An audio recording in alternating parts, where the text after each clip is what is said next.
Hi, everyone, and welcome to my November newsletter.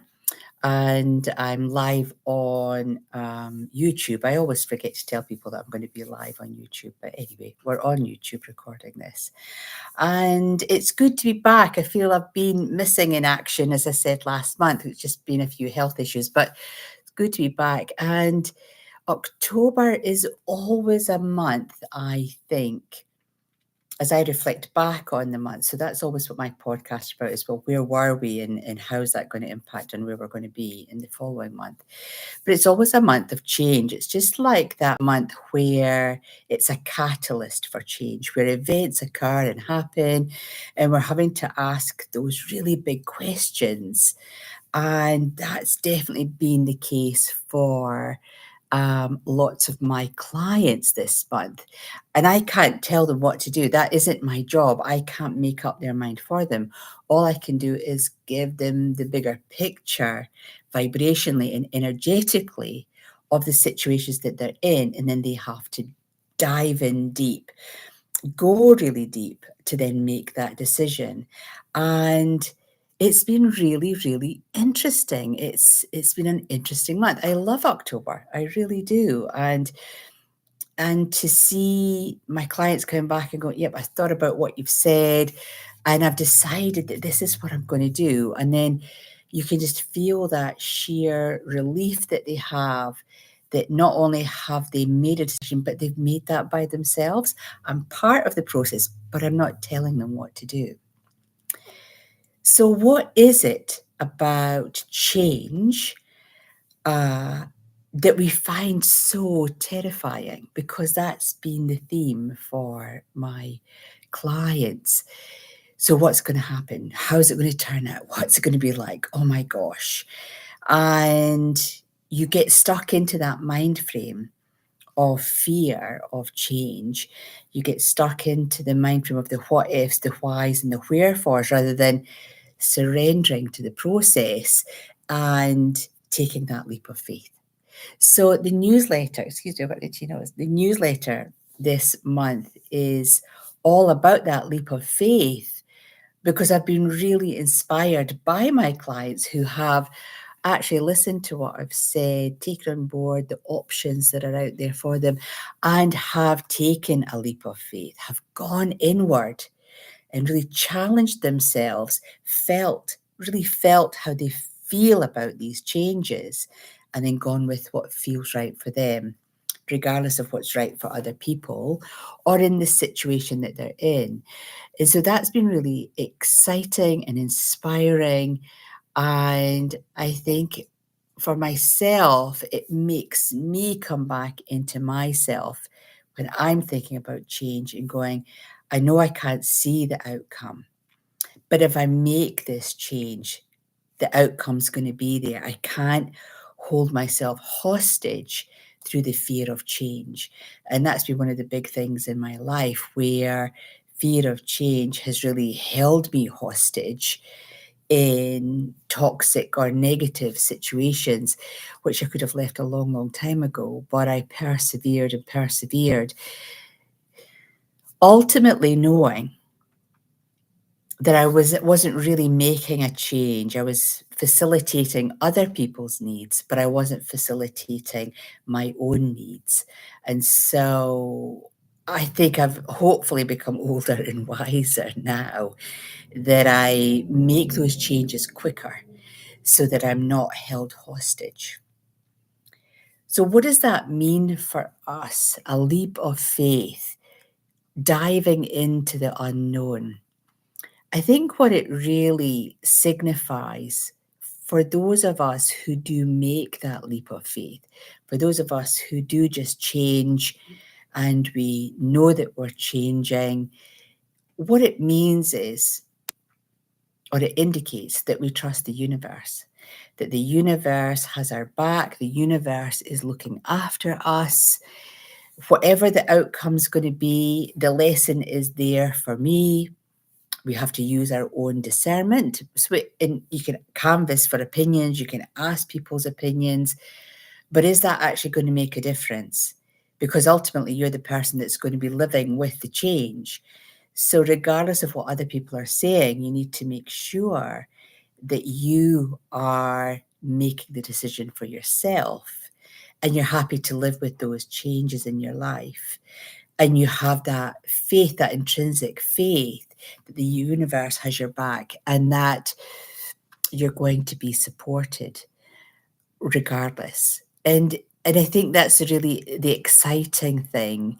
I think for myself, having been made redundant, 3 times in my life, after the first time in which I burst into tears and felt my world was ending, I was very young at the time. I was in my early 20s and I just thought my world had collapsed.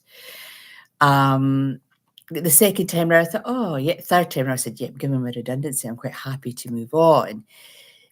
As we gain self-preservation, self-understanding, self-awareness, self-realization, when these big events come, we know that we have that resources, those inner resources that actually, as one door closes, another one opens.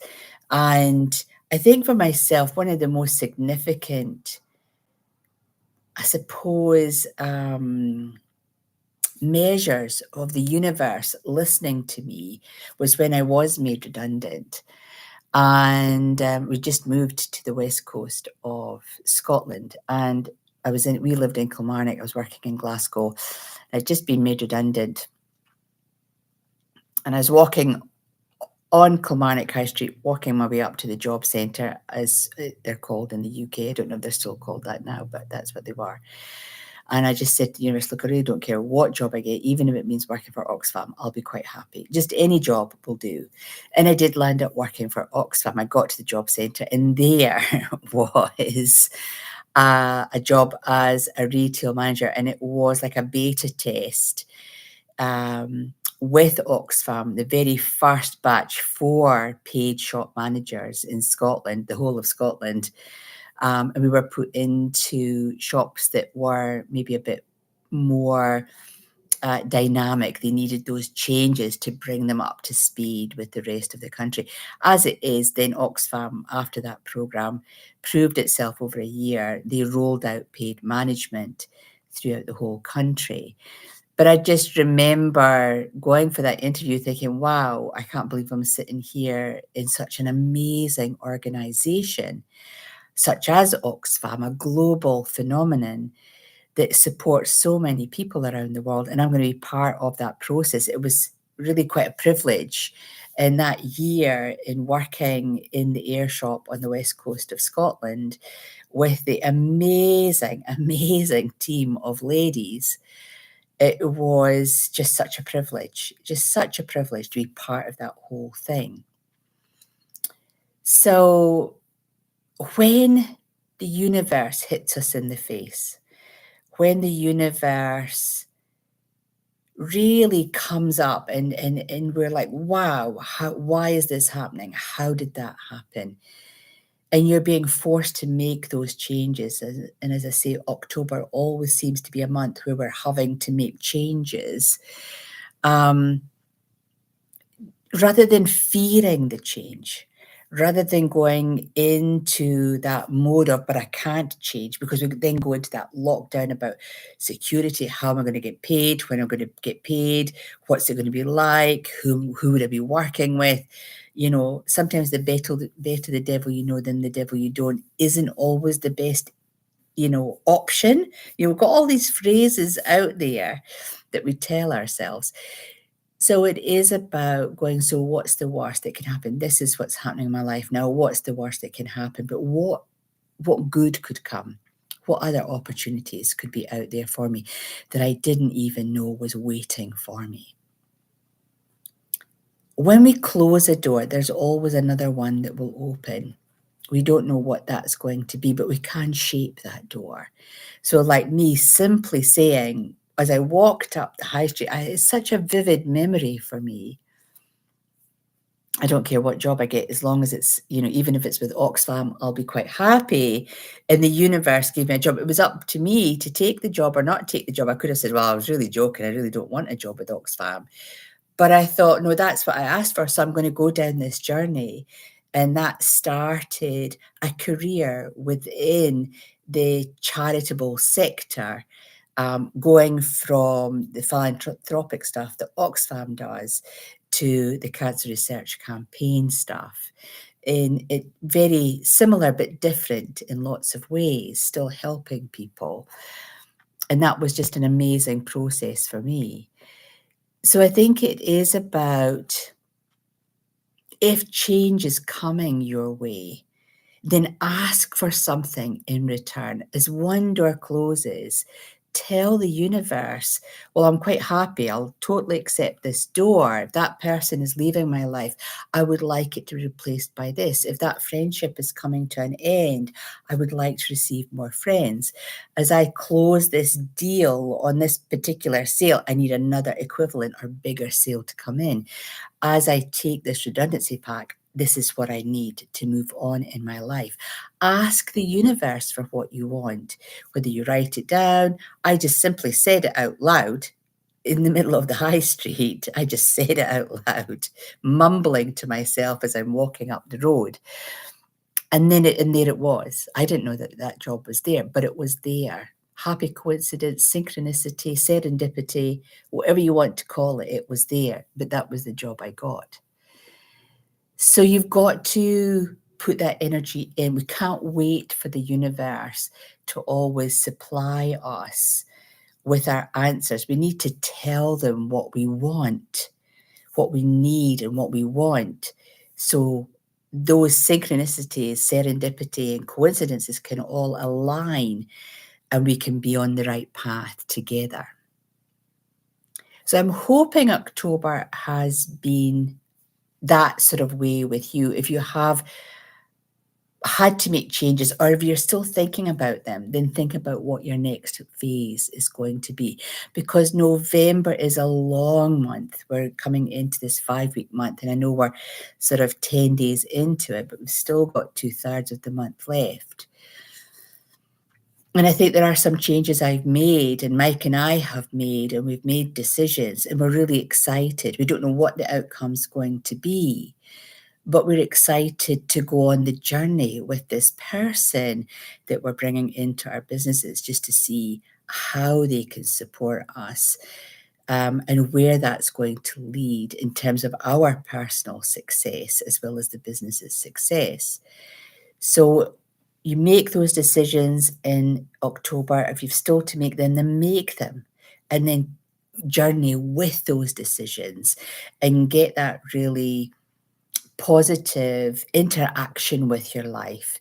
Be really open to participating, telling the universe what you want.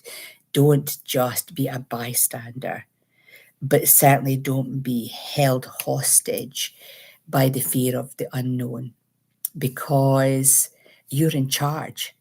So you can tell the universe there is no unknown. Just tell the universe what you want, and let the universe find a pathway for you, and then follow that path. It's a really dynamic time, this end of the dragon year. You know, we're at that midpoint of the dragon year. We're sort of halfway through the energies. Remember, dragon year will be finishing sort of January, February. So we've got to use that dragon energy for our own personal success. And we've got to put a fire within our sort of whole processes. And we've got to remember that dragons are water dragons, earth dragons, or air dragons. So, you know, you could decide which dragon you're going to be. You're going to be flying through the air. Do you need to be that fire dragon where you just need to burn a path in front of you? Or are you that water dragon where you need to swim to cleaner, clearer, brighter water so you can see? So you're dealing with your emotions on a far better and more holistic way, possibly. So I hope you find that useful. Hopefully it's something for you to think about. It's just great being back on here, I have to say. So a couple of things coming up. I've got a Reiki 2 class coming up at the end of November. We have students booked in, and we have a Reiki master teacher in training, which is always exciting for them. I'm really excited to see their journey coming to that completion and, you know, see that interaction and get them ready for making change in other people's lives. So that's really exciting. So that's on the 30th of November. I think there's a link in the newsletter as usual. My personal sessions are always there. They're sort of Thursdays and Fridays at the moment. The weekends are quite busy right now with work. So and classes. So, you know, Thursdays and Fridays are my availability. So just check out the booking link. And I have a live talk on Insight Timer. You'll find the link either on Insight Timer or on the Facebook page. And this month, we're journeying through angels, then archangels, then ascension. Now we're on to ascended masters. And we're going to look at 4 ascended masters. Huge, beautiful, magnificent spiritual beings that have volunteered to help us in our own personal evolution and enlightenment. So that talk is on the 24th of November on Insight Timer. There's usually about 120 plus people that join around the globe. It gets really exciting when all the questions start coming in. So it'd be great to see you on board with some of that. Great to see you as part of the live talks, because the questions are amazing. And that's what keeps me going when people start asking questions and they drag me off track, and then I have to drag myself back on track. And that's the whole dynamic of a live talk. So until next month, which will be the beginning of December, I'll get my video done and we'll get ready for the new year. Take care of yourself, be kind to yourself, be good to yourself, and just enjoy the journey. If you have to take that leap of faith, tell the universe what you want. Just put it out there. Until the next time, bye for now.